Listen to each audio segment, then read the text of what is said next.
The Drug Enforcement Administration is a United States federal law enforcement agency under the U.S. Department of Justice, tasked with combating drug smuggling and use within the United States. Not only is the D the lead agency for domestic enforcement of the Controlled Substances Act, sharing concurrent jurisdiction with the Federal Bureau of Investigation, Immigration and Customs Enforcement, Homeland Security, and the U.S. Border Patrol.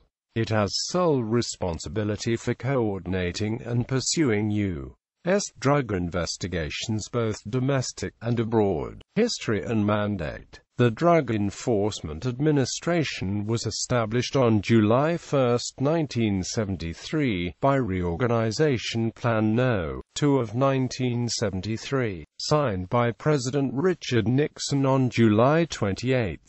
It proposed the creation of a single federal agency to enforce the federal drug laws as well as consolidate and coordinate the government's drug control activities. Congress accepted the proposal, as they were concerned with the growing availability of drugs. As a result, the Bureau of Narcotics and Dangerous Drugs, the Office of Drug Abuse Law Enforcement, approximately 600 special agents of the Bureau of Customs Agency Service, and other federal offices merged to create the D.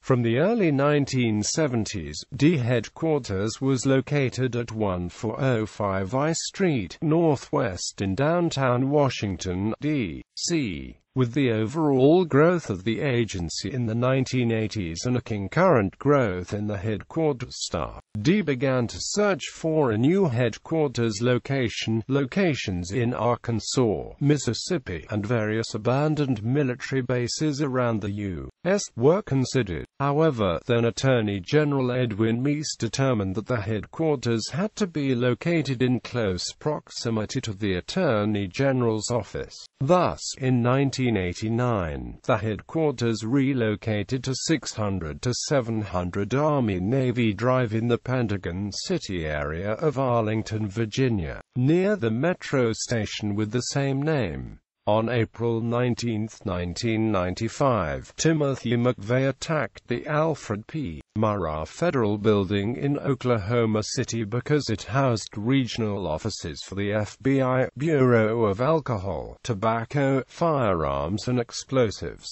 and D, all of which had carried out raids that he viewed as unjustified intrusions on the rights of the people. This attack caused the deaths of 2 D employees, 1 task force member, and 2 contractors in the Oklahoma City bombing. Subsequently, the D headquarters complex was classified as a Level 4 installation under United States federal building security standards, meaning it was to be considered a high-risk law enforcement target for terrorists. Security measures include hydraulic steel road plates to enforce standoff distance from the building, metal detectors, and guard stations. In February 2003, the D established a digital evidence laboratory within its Office of Forensic Sciences organization. The D is headed by an Administrator of Drug Enforcement appointed by the President of the United States and confirmed by the U.S. Senate. The Administrator reports to the Attorney General through the Deputy Attorney General. The Administrator is assisted by Deputy Administrator, the Chief of Operations, the Chief Inspector, and 3 Assistant Administrators. Other senior staff include the Chief Financial Officer and the Chief Counsel.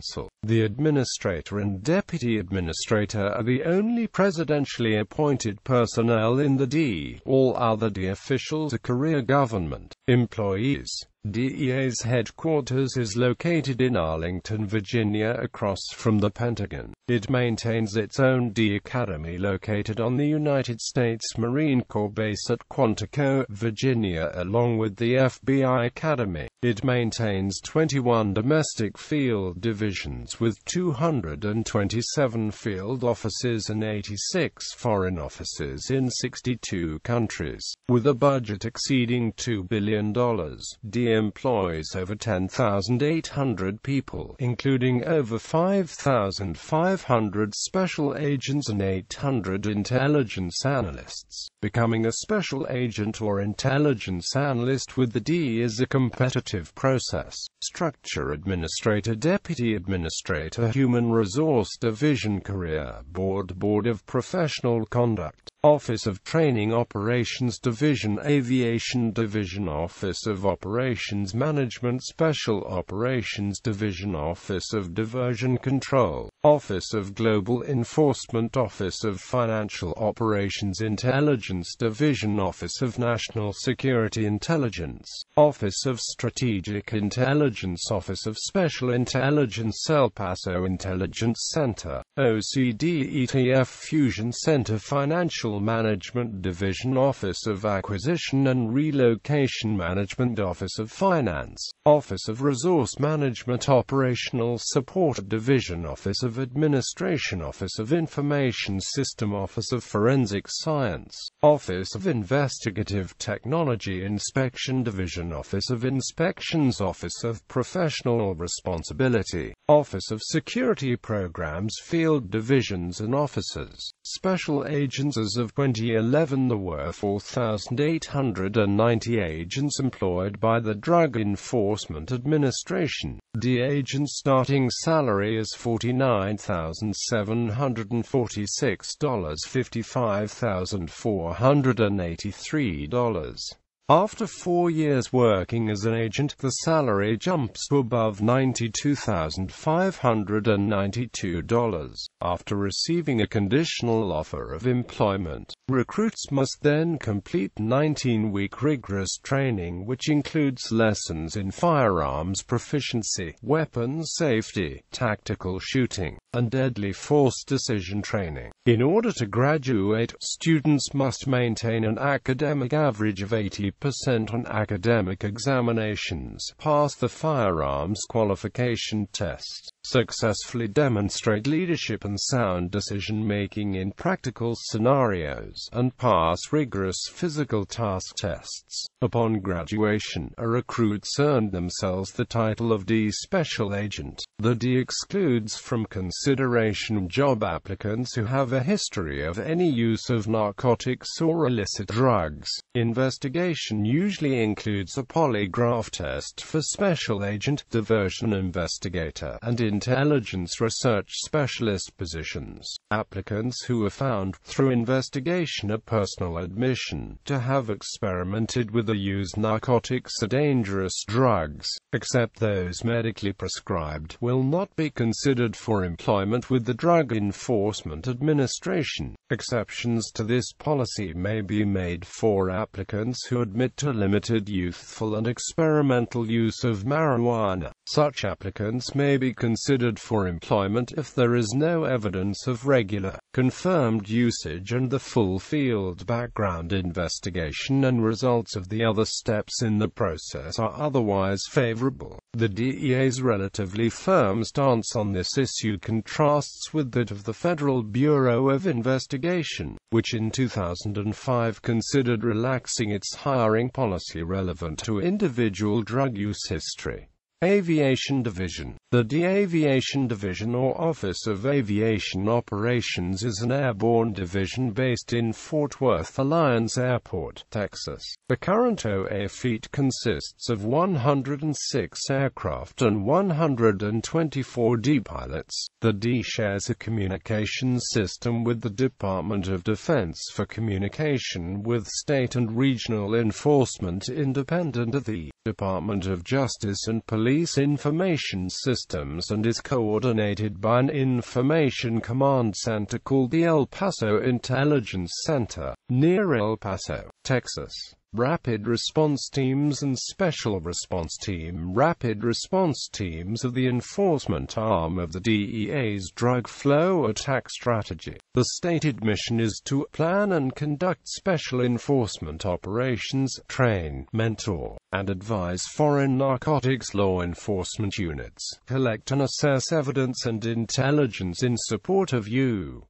and bilateral investigations. As of January 2010, RRT fields 5 teams. 1 team is always stationed in Afghanistan conducting counter-narcotics, counter-terrorism, direct action missions. The remaining 4 teams are stationed at Marine Corps Base Quantico, Virginia. RRT originally was created to solely conduct missions in Afghanistan to disrupt the Afghan opium trade, but has evolved into a global action arm for the U.S. Department of Justice and D.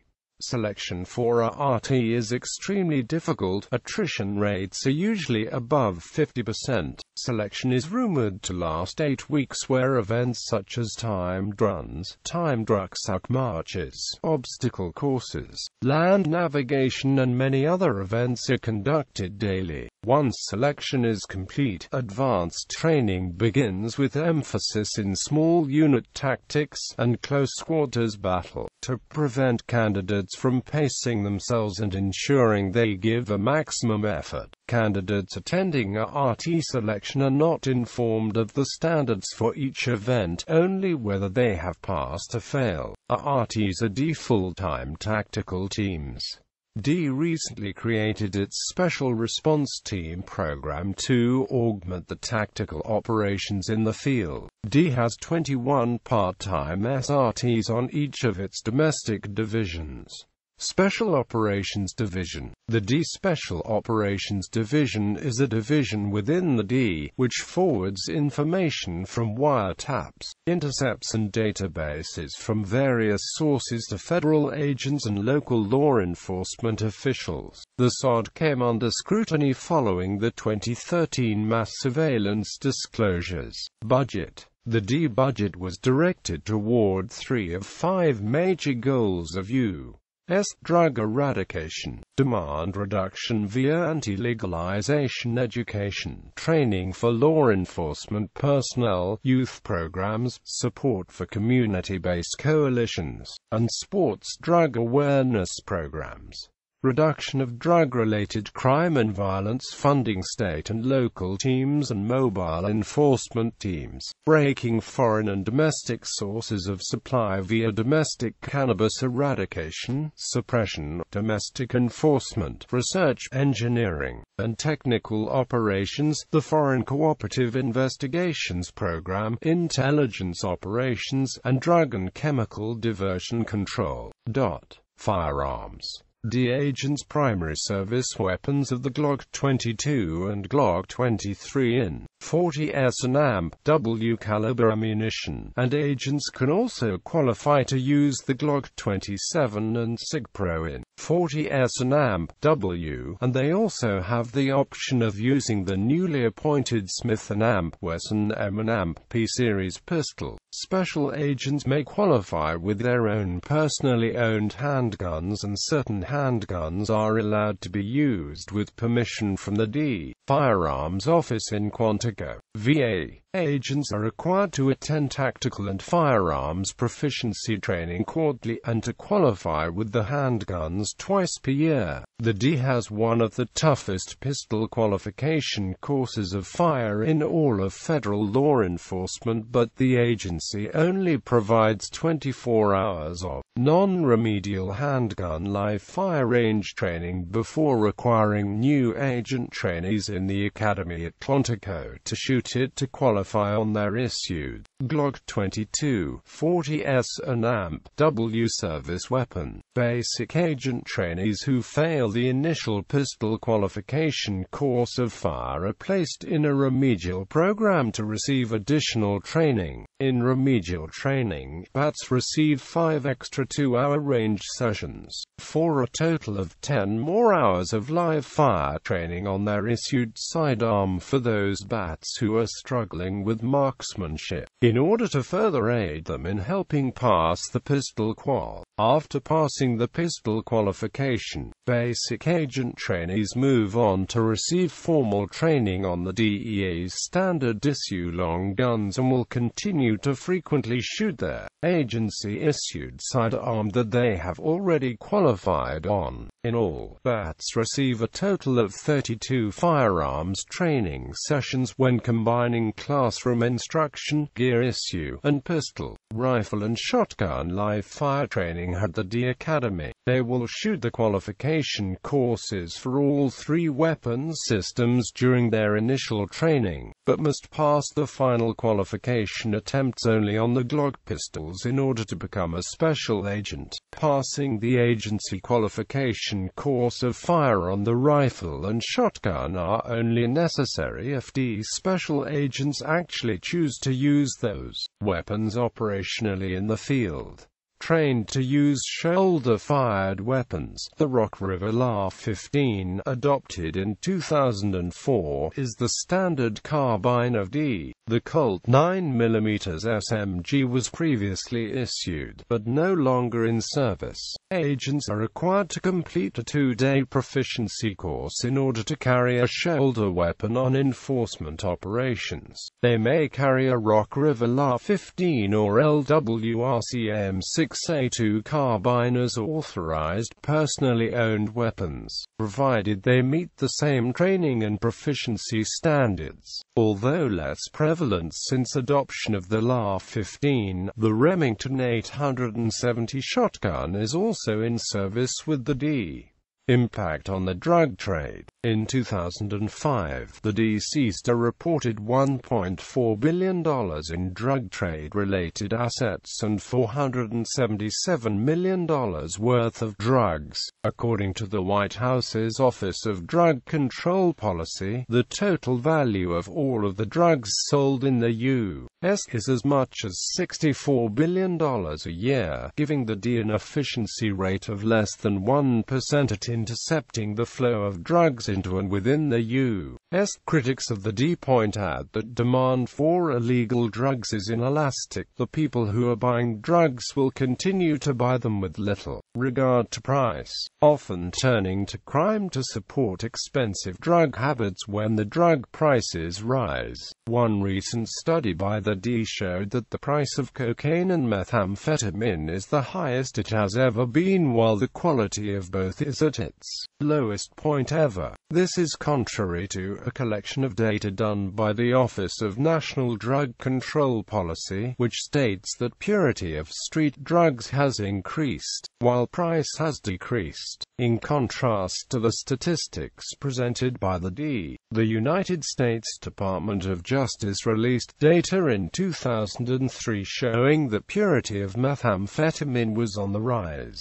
Registration and licensing. The D has a registration system in place which authorizes anyone to manufacture, import, export, and distribute by filing D Form 225 along with medical professionals, researchers and manufacturers access to Schedule 1 drugs, as well as Schedules 2, 3, 4 and 5. Authorized registrants apply for and, if granted, receive a D number. An entity that has been issued a D number is authorized to manufacture, distribute, research, prescribe or dispense a controlled substance. Diversion control system. Many problems associated with drug abuse are the result of legitimately manufactured controlled substances being diverted from the lawful purpose into the illicit drug traffic.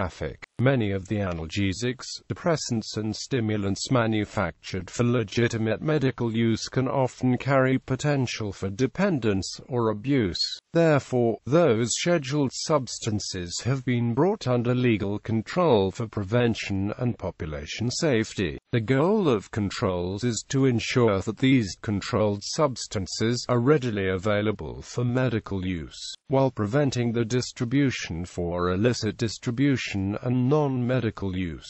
This can be a difficult task, sometimes providing difficulty for legitimate patients and healthcare providers while circumventing illegal trade and consumption of Schedule Drugs. Under federal law, all businesses which manufacture or distribute controlled drugs, all health professionals entitled to dispense, administer or prescribe them, and all pharmacies entitled to fill prescriptions must register with the D. Registrants must comply with a series of regulatory requirements relating to drug security, records accountability, and adherence to standards. All of these investigations are conducted by diversion investigators. These conduct investigations to uncover and investigate suspected sources of diversion and take appropriate civil and administrative actions. Prescription database management programs aid and facilitate investigation and surveillance.